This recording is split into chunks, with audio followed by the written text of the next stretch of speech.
contento de poder nuevamente compartir con ustedes una porción en las Sagradas Escrituras. Trataré de ser bien acotado, aprovechar bien el tiempo, no extenderme mucho.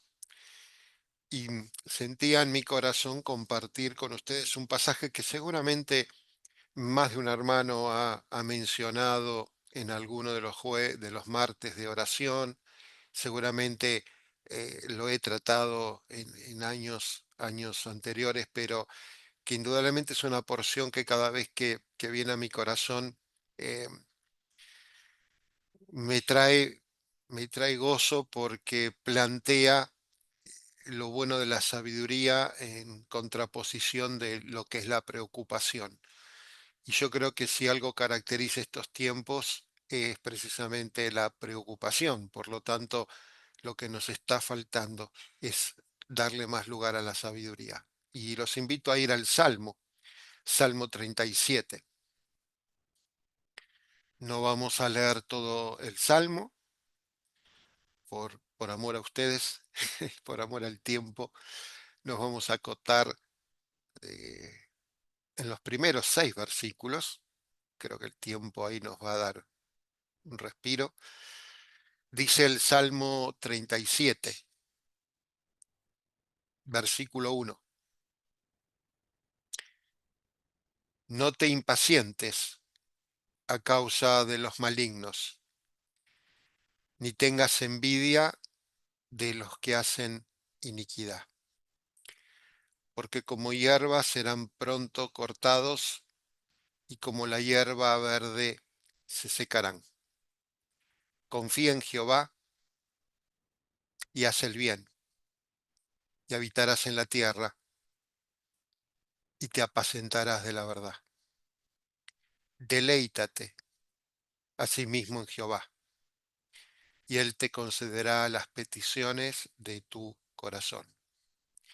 Encomienda a Jehová tu camino, confía en él y él hará.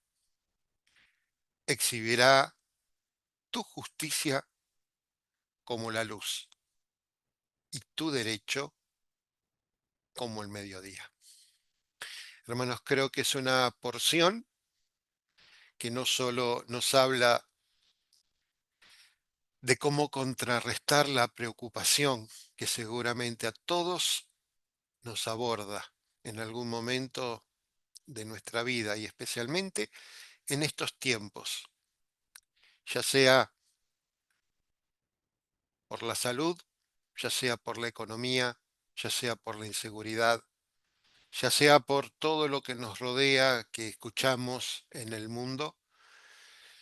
Indudablemente el corazón siempre está predispuesto a cargarse de preocupación. Pero este salmo es hermoso, es un salmo simplemente con un título clarito, es un salmo de David, con lo cual ya nos dice mucho, porque conocemos a través de la escritura quién es David, ese joven que tenía un corazón conforme a la voluntad de Dios, al deseo de Dios, al agrado de Dios, y que deleitó al pueblo con sus canciones, con sus poemas, con esas enseñanzas que perduraron por los siglos y que nos ha llegado hasta ahora. Y esta porción que hemos leído es una porción que está muy íntimamente ligado con una reunión como esta, con la reunión de oración. Y por eso volvió a aparecer en mi corazón este hermoso salmo de David. Tal vez cuando uno lee esto se pregunta bajo qué circunstancias David estaba. Bueno, eso no hay tiempo ahora para estudiarlo, pero si yo les preguntara, ¿ustedes creen que lo escribió en su juventud o lo escribió en su vejez? Y cuando uno va al verso 25, se da cuenta precisamente que David ya tiene años encima, porque él dice, joven fui y he envejecido, y no he visto justo desamparado, ni su descendencia que mendigue pan. Texto que más de una vez lo hemos escuchado.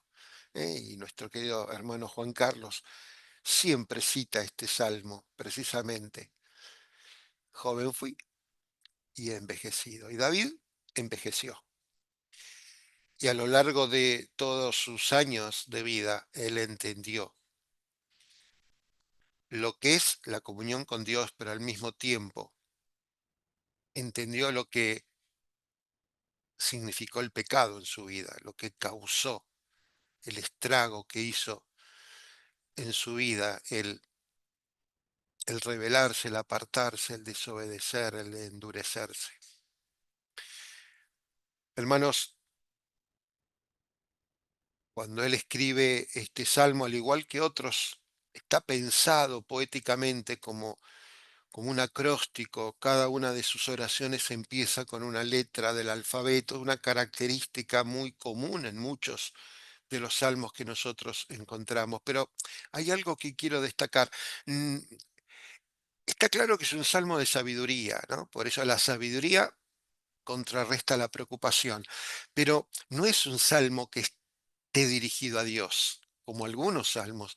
Este es un salmo que está dirigido al hombre, está dirigido a nosotros.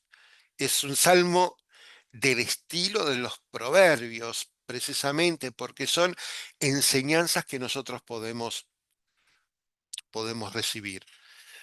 Y la verdad yo me quiero centrar en un versículo, pero para poder centrarme tenía que entender el contexto del texto. El versículo que a mí me gustaba estaba rodeado de otros 5, por lo tanto quería tener un poco presente cada uno de ellos. Primeros 2 versículos, hermanos. Ay, cuántas veces nos hemos preocupado por los malos, por los impíos, por los pecadores, por aquellos que son injustos, por aquellos que son desobedientes, por aquellos que son rebeldes. Y la pregunta es, ¿por qué viene esa preocupación? Esa preocupación viene porque en el fondo les va bien. Esa preocupación viene porque en el fondo entendemos el destino que les espera. ¿Cuál es el motivo por el cual viene esa preocupación? El salmista nos tiene que decir esto: no te impacientes a causa de los malignos. La impaciencia, hermanos, qué gran problema del cristiano cuando tiene impaciencia. Cuando no dejamos que el Espíritu Santo trabaje en nuestra vida y produzca ese fruto del cual la paciencia es una característica.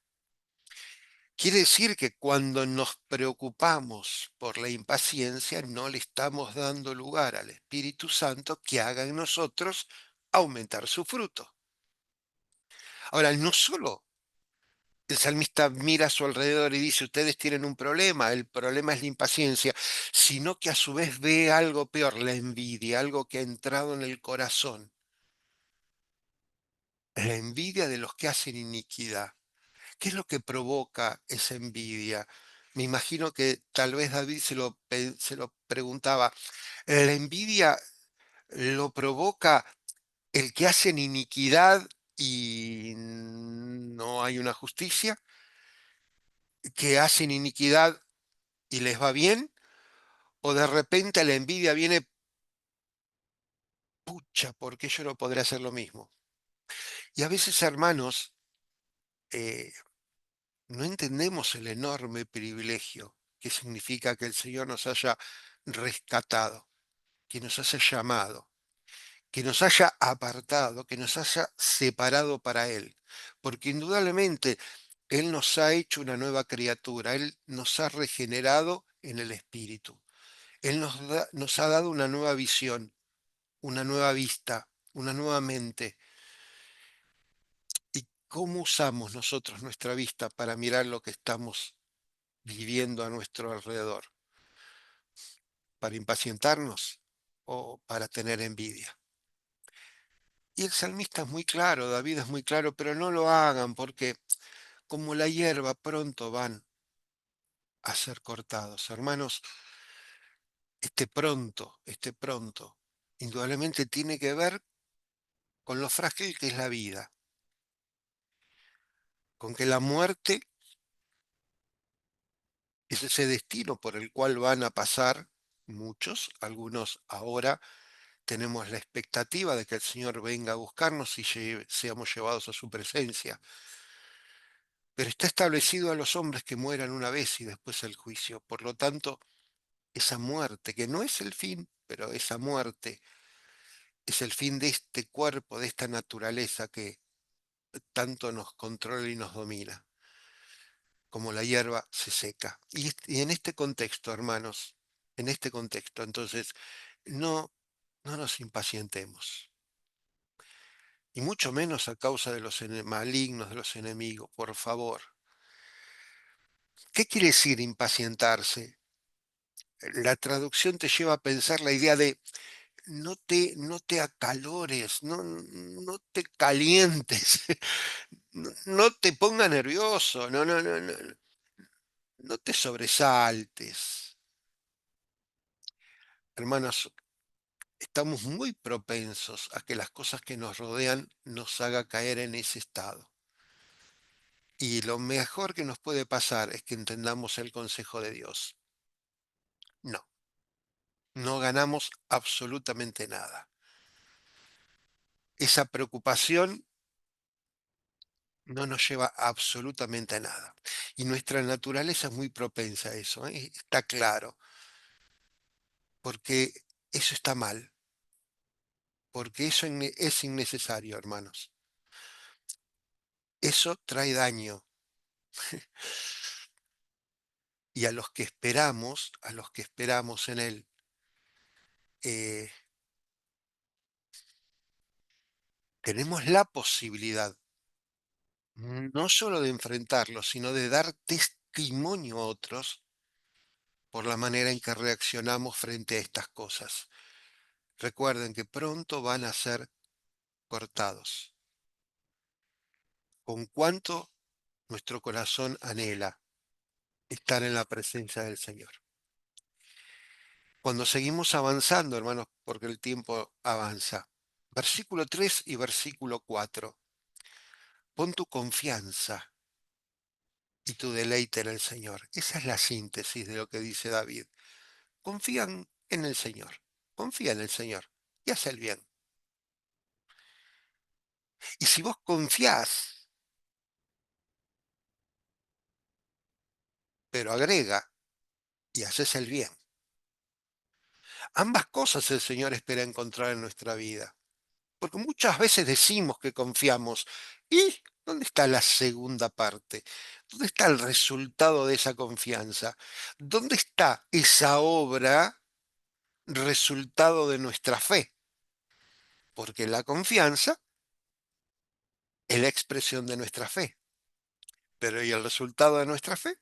Tiene que ser el hacer el bien, el hacer las obras, hacer esas cosas que glorifican al Señor. Y como consecuencia de ambas cosas, de la confianza y de hacer el bien, el Señor nos dice, hay una promesa que voy a cumplir, vas a habitar la tierra, vas a poder sentirte apacentado por la verdad. Y cuando David dice eso, y él como pastor bien conocía el concepto de ser apacentado, porque se ponía en el lugar de las ovejas, y él fue el que expresó, Jehová es mi pastor y nada me va a faltar. En lugares de deleitados pastos. El Señor me apacienta, me hace estar, me hace descansar. Lo más interesante que Él dice, y apacentarás de la verdad que es Jesucristo, es quien nos hace sentir tranquilos, nos hace sentir confiados, nos hace desear hacer el bien. Esa es la experiencia por haberle conocido. Y dice el versículo siguiente, deleítate en Jehová y Él te concederá las peticiones de tu corazón. Este es el versículo que me gustaría ampliar. Pero antes, para tener el contexto, el versículo 5 y el versículo 6. vuelve a dar la idea de confiar en Dios para protección. Encomienda a Jehová tu camino y confía en Él, y Él hará.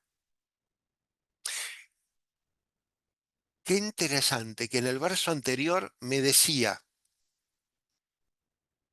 que yo tenía que confiar y yo tenía que hacer el bien. Y ahora es un paso más en la intimidad y en la comunión. Confía en Él y Él es el que va a hacer. Es decir, hay cosas que yo tengo que hacer, hermanos, pero esas son mi obligación, esas son mis tareas, esas son mis obras, mi trabajo. Para eso el Señor me tiene en la tierra. Pero aquellas cosas que yo no puedo hacer y que son su voluntad, las va a hacer Él.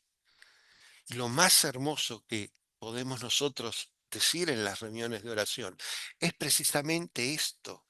Hermanos, que cada vez que nos acercamos a la presencia del Señor, nos encomendamos a Él, nuestra senda, nuestro andar, nuestro camino, nuestras decisiones, las encomendamos a Él con confianza, sabiendo que lo que yo no tengo que hacer, porque no las puedo hacer, las va a hacer Él. A veces queremos nosotros hacer todo. Y después le preguntamos a Él o le pedimos a Él explicaciones. ¿Y por qué las cosas salieron mal? Y bueno, porque las quisimos hacer nosotros, cuando las tenía que hacer Él. Miren el resultado de esta confianza. Miren el resultado de dejar que Él haga las cosas. Dice, exhibirá tu justicia como la luz. Qué hermoso testimonio de aquel creyente que tiene una vida justa que ilumina a los demás, que irradia una luz que es visible. Por eso Él dice, es Él el que va a permitir exhibir tu justicia. Ahora, hermanos, esto pone en nosotros una responsabilidad. Si no vivimos conforme a la voluntad, si no vivimos en obediencia, si no vivimos en dependencia, si no vivimos agradándole a Él en todo, ¿cómo vamos a esperar que el Señor exhiba nuestra justicia como una luz? La enseñanza de la Escritura es muy clara, y sobre todo después de Jesucristo y las enseñanzas apostólicas. Él es la luz, pero nosotros ahora somos la luz del mundo. Y nosotros tenemos que brillar a Jesucristo en nuestra vida. Y queridos hermanos, ahora sí me voy a concentrar para terminar. Nuevamente en el verso 4. Deleítate a sí mismo en Jehová, y Él te concederá las peticiones de tu corazón. Hermanos, esto no es una oración. No, yo al menos no lo tomo como una oración. Lo tomo como una exhortación a confiar en Dios en medio de la injusticia, a confiar en Dios en medio de un mundo, de una sociedad que le da la espalda, a confiar en Dios en medio de tanta gente que nos daña, vecinos, familiares, amigos, desconocidos, que con razón o sin razón aparente buscan el mal. Y es muy claro lo que David dice, confía, confía primero, deleitate y encomendate. Tres cosas que, si bien, hermanos, esto es el Antiguo Testamento, y si bien esto es una palabra para el pueblo de Israel, Nosotros entendemos a la luz de la Escritura que siempre hay una lección espiritual. Tenemos que aplicar la palabra a nuestra vida en ese contexto espiritual. ¿Qué quiere decir el verbo deleitarse? Implica, significa disfrutar profundamente. Significa encontrar placer en gran manera en medio de algo o junto a algo. En ese contexto, ¿qué es lo que David está diciendo? ¿Qué es lo que él está exhortando? Él nos recomienda a cada uno de nosotros que encontremos gozo en la persona de Dios, que encontremos gozo en la persona de su amado Hijo Jesucristo. ¿Qué significa encontrar gozo en la persona de Dios, en la persona de Jesucristo? Significa encontrar gozo en su carácter. Por eso cuando estudiamos los jueves con los chicos los libros de la Biblia, siempre les digo, Nico, encontrá el carácter de Dios en cada texto que leas. Encontrá y descubrí el carácter de Dios. Porque hallar gozo en Dios significa hallar gozo en su carácter. Conozco más a Dios y me pongo contento por cómo es Dios, por lo que es Dios. Hallar gozo en su voluntad, que no siempre va a ser la mía, y menos mal que no es la mía, porque la mayoría de las veces la mía estaría destinada a un fracaso rotundo.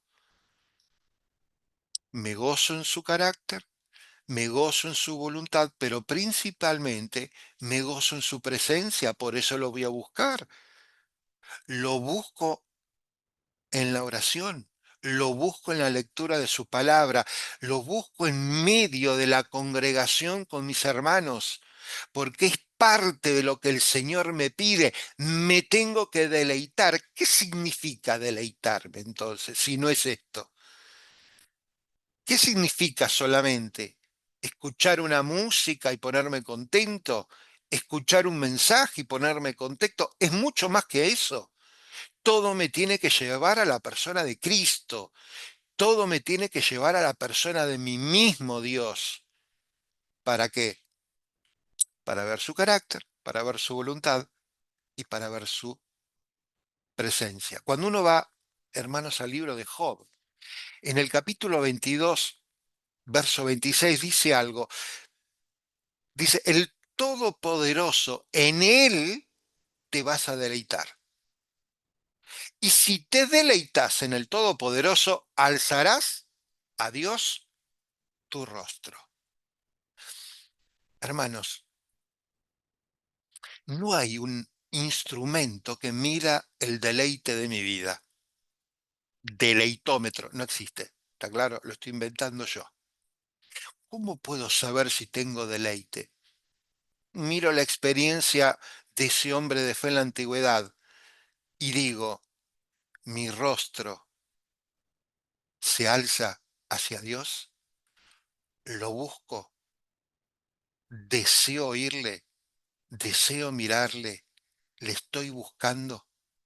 Ese es el resultado de un corazón que se deleita en el Todopoderoso. Cuando Isaías escribía su profecía, ahí en el capítulo 58 dice, y vas a encontrar deleite en Jehová. Y como consecuencia de eso, yo te haré subir a las alturas de la tierra. Qué hermosas palabras de Dios para el profeta. Deleitarse en Jehová. En medio de tanta rebeldía del pueblo, en medio de tanto acoso de los enemigos, Dios le promete a Isaías, podés deleitarte en Jehová. Y si te deleitas, como consecuencia de ese deleite, yo te haré subir a las alturas de la tierra. Es Él el que me va a dar la fuerza para subir. es Él el que me va a llevar a una posición mejor a la que Él quiere. Por eso, hermanos, cuando el creyente se deleita en el Señor, implica que desea, implica que disfruta y que busca la cercanía de su presencia, pero también la verdad de su palabra. Ahora, hermanos, como consecuencia de eso, dice, y te concederá las peticiones de tu corazón. ¿Qué tema? ¿Qué tema, hermanos? ¿Cuántas veces este texto lo hemos traído a la reunión de oración? ¿Cuántas veces lo hemos utilizado para consolar, para confortar, para animar a los hermanos? ¿Cuántas veces? Y a veces sin entender lo que realmente significa. ¿Qué significa que Él va a conceder las peticiones de mi corazón? ¿Significa que cualquier cosa que yo pida, Él me lo va a dar? Digamos la verdad, a veces no hemos regalado este versículo pensando que esto es lo que dice. ¿Qué significa las peticiones de tu corazón? Acá el hebreo, cuando utiliza la palabra peticiones, está refiriéndose a los deseos más profundos, a los anhelos más entrañables, más internos de nuestro ser. ¿Qué quiere decir esto? Que es todo lo contrario de un capricho o de un deseo egoísta y superficial. Es el deseo de un corazón que ha sido regenerado por Dios. Es el deseo de un corazón que anhela la comunión con el Señor. No es cualquier cosa que pasa por nuestro corazón. No es cualquier resultado de una idea que pasa por nuestra mente. No es el resultado de un flash. No, no, no. Es el resultado de una vida de cercanía y de dependencia, de total necesidad de un Dios que nos ama. ¿Cuál es el alcance, hermanos? ¿Cuál es el alcance de esta promesa? Parece ser algo enorme porque promete conceder los deseos del corazón, pero ¿qué significa? Si mi corazón está alineado a Él, Él concederá las peticiones de mi corazón. Ahora, hermanos, tener un corazón alineado a Él significa que tenemos un corazón que no pide cualquier cosa. Si antes de pedir algo, busca en su palabra cuál es la voluntad. Porque a veces buscando en la escritura entendemos que a veces nuestros labios tienen que estar cerrados y el corazón tiene que abrirse para llegar a esta presencia del Señor y decirle, Señor, dependo totalmente de lo que tú quieres para mi vida. Qué hermoso sería, hermanos, si cada uno de nosotros supiésemos claramente qué es lo que el Señor ya sabe que es lo mejor para nosotros. Qué fácil serían nuestras oraciones. Pero no es así, hermanos, no es así. El Evangelio de Juan, el mismo Señor, ahí en el capítulo 15, le dio a sus discípulos una clara lección. Si permanecen en mí, dice, y si mis palabras permanecen en vosotros, pedid todo lo que queréis y os será hecho. Es parecido a lo que está diciendo David en este salmo. No es un cheque firmado en blanco, porque hay una condición. Así como David decía, la condición es tener un corazón que se deleita en la presencia del Señor. El mismo Señor dijo, la condición es permanecer en Él. Y si yo estoy en Él y sus palabras están en mí, entonces no voy a pedir cualquier cosa. Voy a pedir conforme a lo que su espíritu me guía a pedir. Y hermanos, como no siempre estamos seguros de esta guía, es que a veces oramos muchas cosas Pero siempre el temor, el respeto a Dios nos hace decir, ¿y si esto es tu voluntad? Tal cual como lo hizo el Señor. Pero no se haga mi voluntad, que se haga la tuya. Hermanos, eso es el resultado de un corazón que se deleita en el Señor. Ese es el resultado de un corazón que permanece en Él y que está lleno de la palabra.